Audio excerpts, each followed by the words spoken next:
Holi look सुना रहे हैं। पसंद है तो लाइक कीजिए, सब्सक्राइब कीजिए, शेयर कीजिए, कमेंट कीजिए, बेल आइकन दबाना मत भूलिए। आइल फगुनवा दीवाना सखी हो, आइल फगुनवा दीवाना, आइल फगुनवा दीवाना सखी हो, आइल फगुनवा दीवाना। के करे राम के करे हमें लक्ष्मण, के करे राम के करे हमें लक्ष्मण, के करे जानकी रानी सखी हो, आइल फगुनवा दीवाना।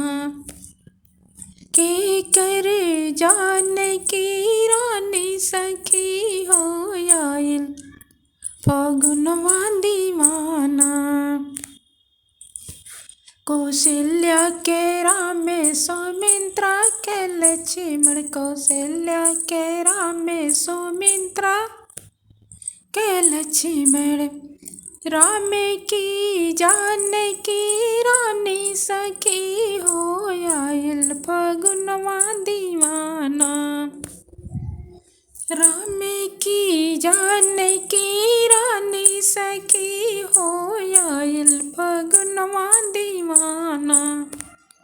आइल फगुनवा दीवाना सखी हो, आइल फगुनवा दीवाना।